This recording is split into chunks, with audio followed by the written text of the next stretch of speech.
Imagine you are the most powerful person in the world.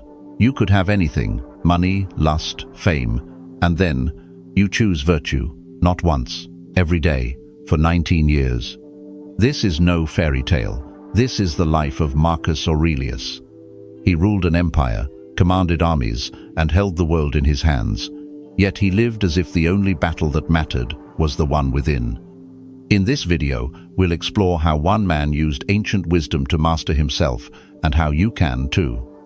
Because true power doesn't come from controlling others. It begins when you learn to control yourself. 1. The emperor who refused to fall. Marcus Aurelius wasn't just a philosopher. He was the emperor of Rome at its absolute peak, a time when the known world knelt beneath the shadow of his empire. In his hands rested ultimate power. No laws to restrain him, no man brave enough to oppose him. History tells us that men in such positions rarely choose the path of restraint. They fall into indulgence, into desire, into ruin. But Marcus didn't fall. Not because temptation didn't exist, but because he had the strength to say no. Not once, but over and over, every day for nearly 2 decades. Ask yourself this: if you had everything, unlimited pleasure, unchecked authority, freedom with no consequences, would you still choose virtue? Most people wouldn't, but Marcus did, again and again, not because anyone was watching, but because he knew that the greatest battle isn't fought on the battlefield, it's fought within. He faced the most dangerous enemy a man can encounter: himself, his desires, his ego, his hunger for more, and he conquered them silently, without applause, without reward. That's what makes him more than just a ruler. That's what makes him timeless. Because in a world obsessed with external victories, Marcus Aurelius proved that the most heroic act is choosing not to give in. 2. The private journal that was never meant to be read. We often think greatness is loud, that it marches with banners and echoes through history books. But Marcus Aurelius left behind something far more intimate, far more honest. A journal. Not a book he planned to publish, not a manifesto for others to admire, just a quiet collection of thoughts, confessions, and reminders. Words he wrote for no one but himself, in the solitude of night, after battles, after heartbreak, after doubt. We now call it Meditations. But in truth, it had no title. It wasn't even meant to be found. And maybe that's why it's so powerful.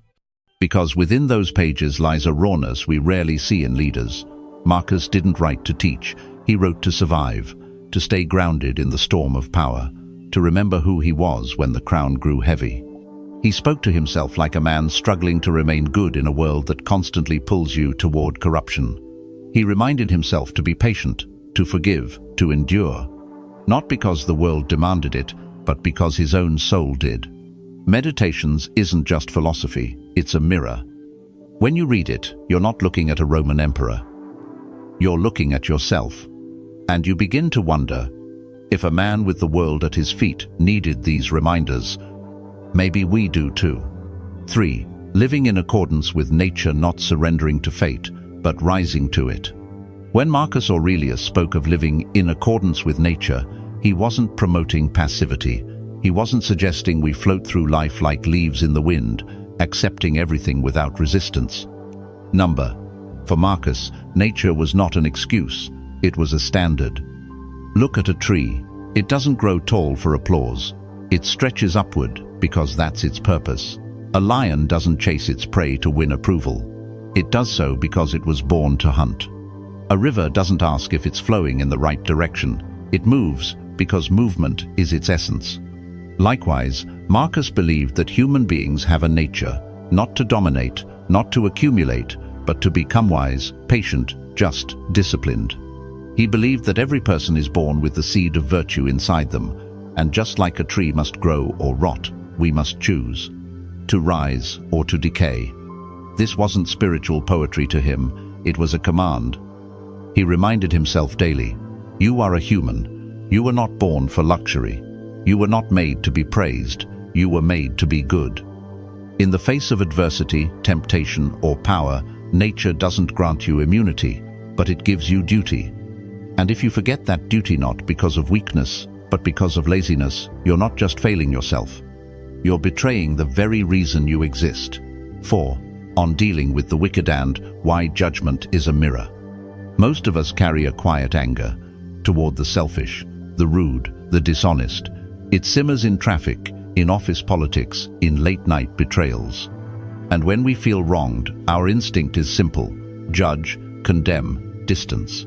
But Marcus Aurelius took a different path. He reminded him again and again that bad people aren't some glitch in the system. They are the system.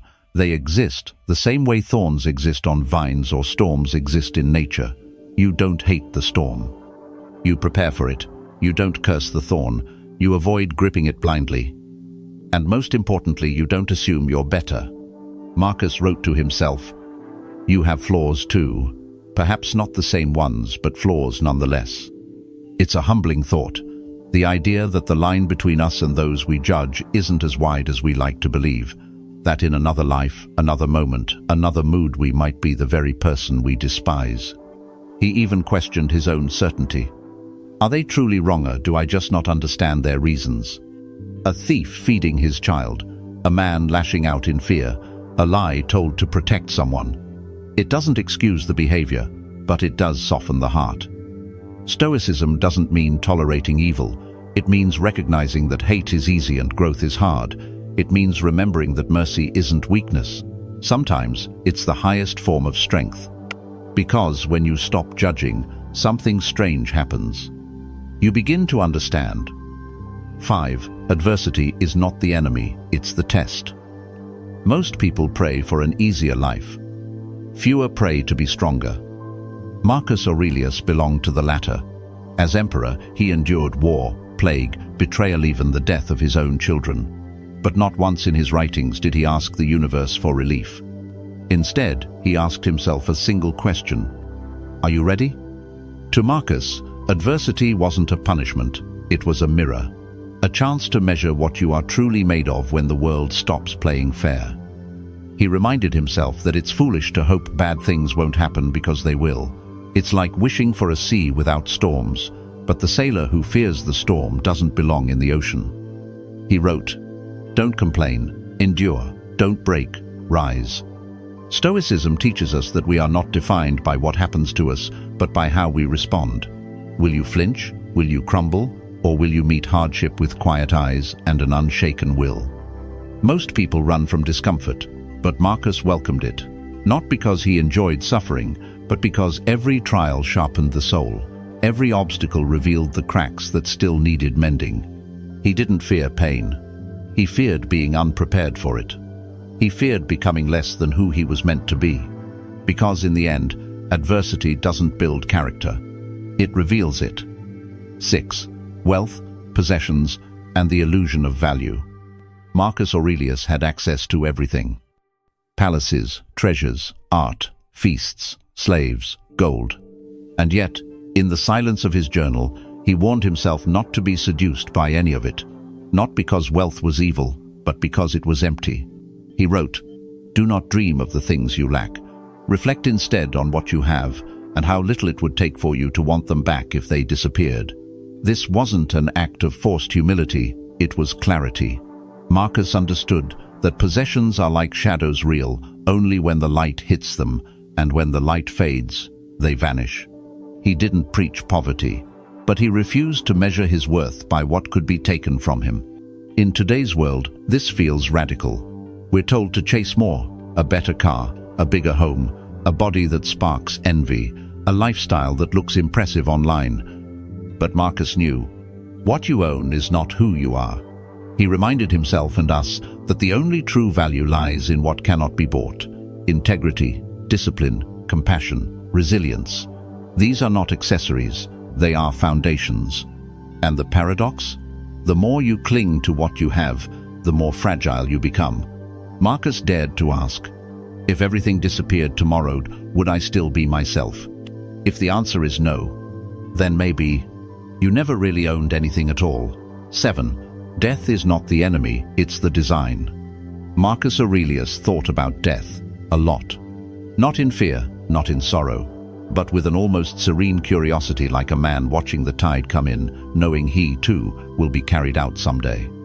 He wrote to himself, Death smiles at us all. All a man can do is smile back. To Marcus, death was not a thief. It was a servant of nature, a chapter, not a tragedy.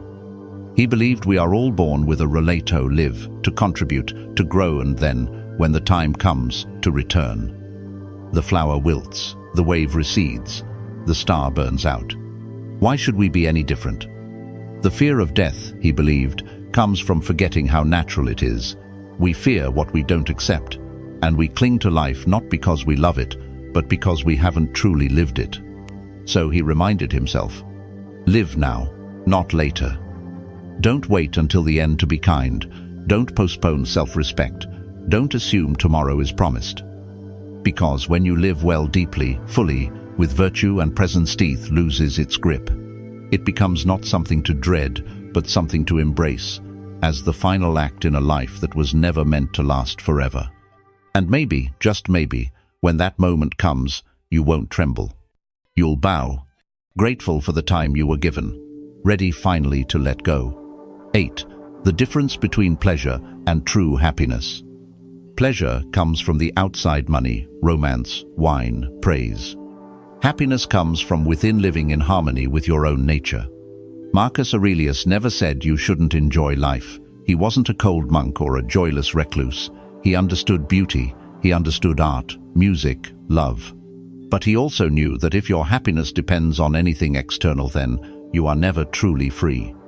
Because what the world gives, the world can take away. To chase pleasure is to live on a leash tethered to applause, approval, and indulgence. And yet, that's what most of us do. We measure our worth in likes, in income, in attraction. But Marcus reminded himself and us that none of these things can make you whole.